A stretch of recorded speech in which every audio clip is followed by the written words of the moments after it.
Hello everyone, मैं हूं आपका होस्ट आदर्श पांडे और स्वागत है आप सभी का हमारे ह्यूमन ब्लड के लेक्चर नंबर 4 में। ओके, तो आज हम लोग बात करने वाले हैं प्लेटलेट्स के बारे में। ओके, तो फिर चलिए स्टार्ट करते हैं प्लेटलेट्स के बारे में। आज मैं आप लोगों को प्लेटलेट्स के बारे में पूरा डीप इन्फॉर्मेशन देने वाला हूं कि प्लेटलेट्स कम होने से क्या हो जाता है, ज़्यादा होने से क्या हो जाता है, अगर ठीक है, और प्लेटलेट्स का क्या रोल है हमारे बॉडी में। ओके, हम जो मतलब वॉक करते हैं है कि नहीं, सोते हैं, ये सब मतलब हमारे जो डे टू डे लाइफ में हमारे बॉडी में प्लेटलेट्स का क्या रोल है, आज मैं आपको सब एक्सप्लेन करने वाला हूँ। ओके, तो फिर चलिए स्टार्ट करते हैं। ओके, देखिए सबसे पहले थ्रोम्बोस। थ्रोम्बोस को हम लोग क्या बोलते हैं, दैट इज़ क्लॉट। क्लॉट देखिए, और थ्रोम्बोसाइट्स जो प्लेटलेट्स होते हैं ये हमारे ब्लड क्लॉटिंग में भी बहुत इंपॉर्टेंट रोल प्ले करते हैं। इवन ऑन जब हमारे ब्लड में मतलब हमारे बॉडी में कहीं भी अगर इंजरी होता है तो सबसे पहले इस प्लेटलेट्स को मालूम पड़ता है कि इंजरी हुआ है, चलो वहाँ पे मतलब क्लॉट करना स्टार्ट करो। ठीक है, तो मेन ऑर्डर कौन देता है क्लॉट करने का?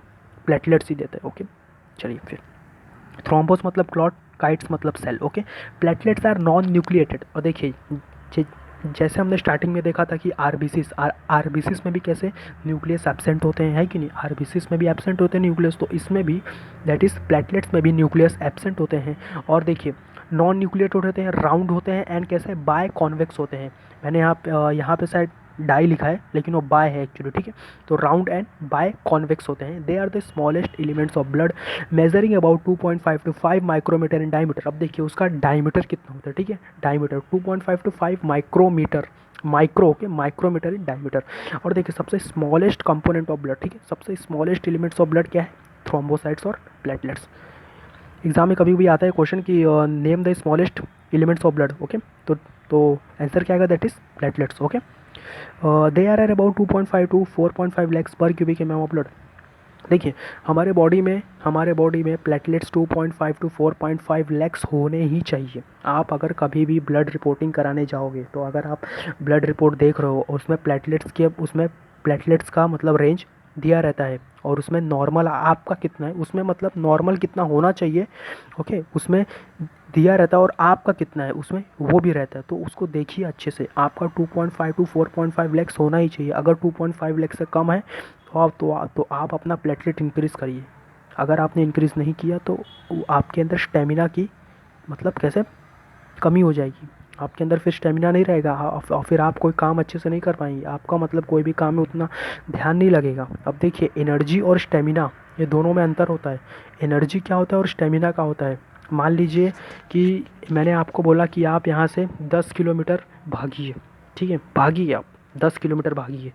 ठीक है, अब कोई ऐसा बंदा है जिसके अंदर स्टेमिना है। ओके, स्टेमिना है उसके अंदर, और एनर्जी भी है, स्टेमिना प्लस एनर्जी दोनों है उसके पास। और एक कोई ऐसा बंदा है जिसके पास सिर्फ एनर्जी है लेकिन स्टेमिना उतना ज़्यादा नहीं है। ठीक है, तो जो फर्स्ट वाला बंदा है जिसके पास स्टेमिना प्लस एनर्जी है वो तो पूरा मतलब स्टार्टिंग से जब जब मैं उसको बोलूँगा कि भागो यहाँ से 10 किलोमीटर, तो वो 10 किलोमीटर भागेगा, पूरा भागेगा।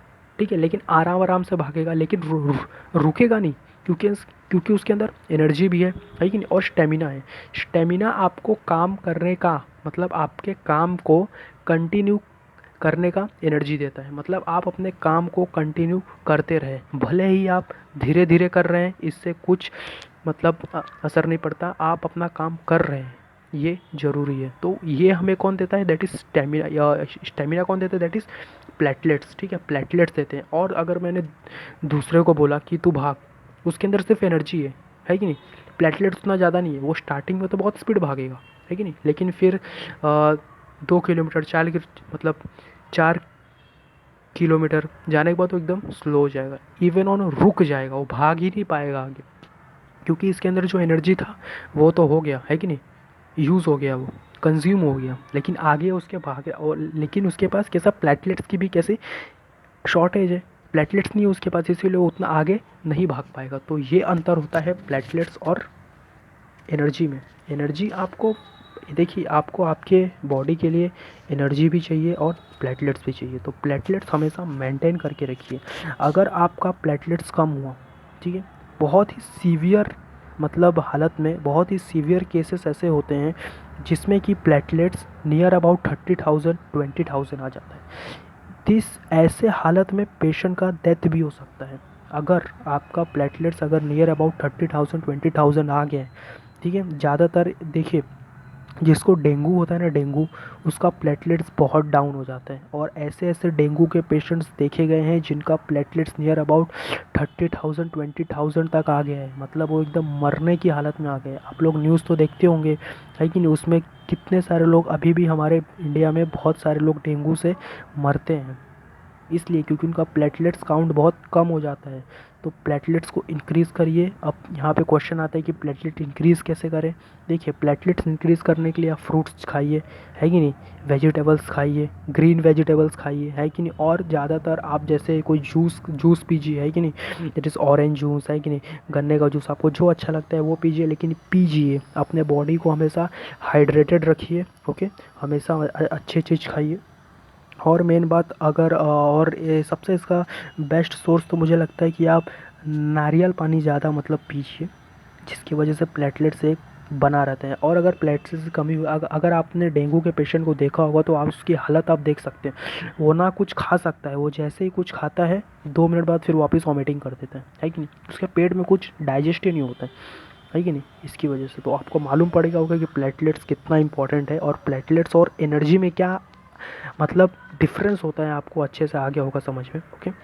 तो फिर चलिए आगे बढ़ते हैं। Their life span is about 5 to 10 days. इसका लाइफ स्पैन कितना होता है, प्लेटलेट्स का जो लाइफ स्पैन होता है ये होता है 5 to 10 डेज। मतलब आपके बॉडी, मान लीजिए आज कोई प्लेटलेट बना तो वो 5 से 10 दिन के अंदर, ठीक है, 5 से 10 दिन के अंदर फिर वो वापस डिस्ट्रॉय हो जाएगा और फिर नया प्लेटलेट्स बन जाएगा, ओके।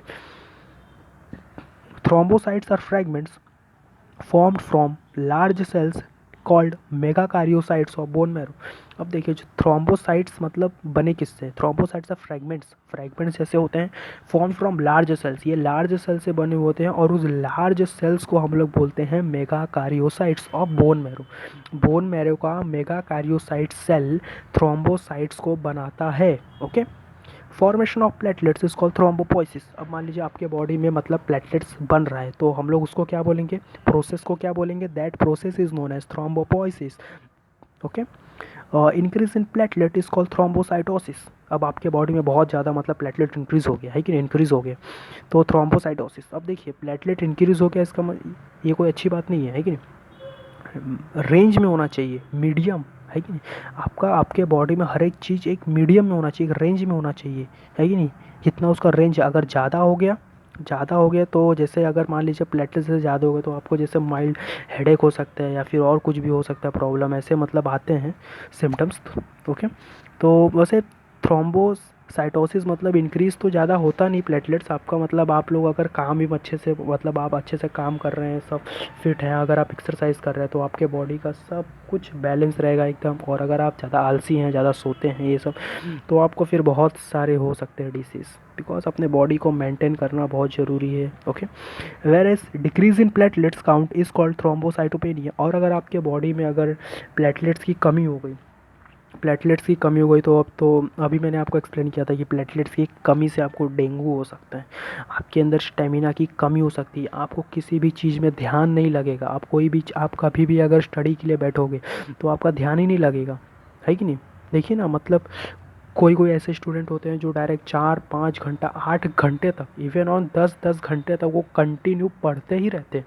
क्यों पढ़ते रहते हैं, उनके अंदर स्टेमिना है ही नहीं, उनके अंदर प्लेटलेट्स, उनका प्लेटलेट्स एकदम अच्छा है, उनके बॉडी में 2.5 to 4.5 लैक्स के बीच में है, एकदम अच्छे से है, और एकदम इसीलिए उन लोग एकदम अच्छे से स्टडी कर पाते हैं, है कि नहीं। और मान लीजिए और कोई स्टूडेंट रहता है जो मतलब जैसे एकदम स्टार्टिंग में तो जाता है एकदम, आज मैं मतलब 4 घंटा पढ़ूंगा 5 घंटा पढ़ूंगा, लेकिन जाते जाते फिर वो मतलब कैसा 1 घंटा एकदम अच्छे से पढ़ेगा एकदम स्पीड में, है कि नहीं, एकदम एनर्जेटिक होके, लेकिन फिर बाद में स्लो हो जाएगा, बोलेगा बस अभी मतलब मन नहीं लग रहा है, ध्यान नहीं लग रहा है। तो वैसे देखो, तो ऐसे क्या होता है फिर कि एनर्जी तो है लेकिन स्टेमिना नहीं है कि नहीं। तो स्टेमिना बढ़ाओ, आपका ध्यान हर एक चीज़ में लगेगा, और ज़्यादा से ज़्यादा आपके अंदर स्टेमिना कैसे इंक्रीज़ हो, प्लेटलेट्स को बढ़ाइए ताकि आपका हर एक चीज़ में ध्यान लग सके, ओके। तो देखिए अगर आपके बॉडी में अगर प्लेटलेट्स कम हो गए तो हम लोग उसको क्या बोलेंगे, थ्रोम्बोसाइटोपेनिया, ओके। तो ये थ्रोम्बोसाइटोपेनिया कभी होने मत दीजिए, ओके। मेंटेन करके रखिए इसको, प्लेटलेट्स को भी मतलब एकदम मेंटेन करके रखिए। Thrombocytes aggregate at the site of injury and form a platelet plug. ये thrombocytes aggregate at the site of injury, देखिए जो थ्रोम्बोसाइट्स मान लीजिए आपके बॉडी में कहीं पे इंजरी हो गया तो वहाँ पे एग्रीगेट हो जाता है। उसके बाद फिर देखिए एक हिसाब से ब्लड क्लॉटिंग का ऑर्डर कौन देता है, that is thrombocytes. Okay, they release thromboplastin which helps in clotting of blood. और ये जो थ्रोम्बोस और जो ये प्लेटलेट्स है थ्रोम्बोसाइट्स, ये क्या करता है, थ्रोम्बोप्लास्टिन करता है रिलीज, थ्रोम्बोप्लास्टिन रिलीज करता है।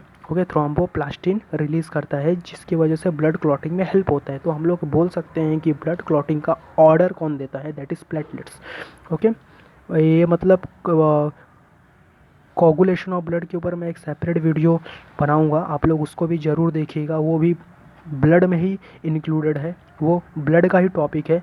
ओके, पर मैं उसको मतलब थोड़ा अलग बना रहा हूँ, मतलब ये हमारा 4th लेक्चर है। ओके, लेकिन जो हमारा अगला वीडियो आएगा that is coagulation of blood. Okay, वो भी इसी का पार्ट रहेगा। ओके, तो उसको भी देखिएगा, ज़रूर देखिएगा उसको। ओके, तभी आपको ब्लड के बारे में सब कुछ एकदम अच्छे से समझ में आएगा, ब्लड क्लॉट कैसे होता है, कैसे क्या होता है। ओके, तो ये था हमारा प्लेटलेट्स के बारे में, प्लेटलेट्स कैसे होते हैं, इंक्रीज़ हो गया तो क्या होता है, डिक्रीज़ हो गया तो क्या होता है, इसका इंपॉर्टेंट रोल हमें मालूम पड़ गया, हमारे बॉडी में प्लेटलेट्स को इंक्रीज़ कैसे करना है हमें ये मालूम पड़ गया। ओके, आई होप आपको यहाँ तक सब कुछ समझ में आया होगा प्लेटलेट्स के बारे में। ओके, ये हमारा 4th लेक्चर था और लास्ट लेक्चर था ब्लड के बारे में। हमारा एक और लेक्चर आएगा that is coagulation of blood. Okay, आप लोग उसको देखिएगा, मैं उसमें डीप में एक्सप्लेन करने वाला हूँ कि ब्लड कोगुलेट कैसे होता है, मतलब हमारा ब्लड क्लॉट कैसे होता है। ओके, कौन से उसमें एजेंट्स रहते हैं, that is known as clotting agents. Okay, तो आई होप आपको यहाँ पे सब कुछ समझ में होगा प्लेटलेट्स के बारे में। ओके, ये देख लीजिए डायग्राम, आप देख लीजिए दैट इज़ प्लेटलेट्स, आप देख पा रहे होंगे मैंने यहाँ पे मार्क किया है रेड कलर से। प्लेटलेट्स छोटे छोटे हैं, smallest elements of blood. Okay, चलिए फिर आई होप आपको अच्छा लगा लेक्चर। ओके, तब तक के लिए stay tuned and stay well, thank you very much.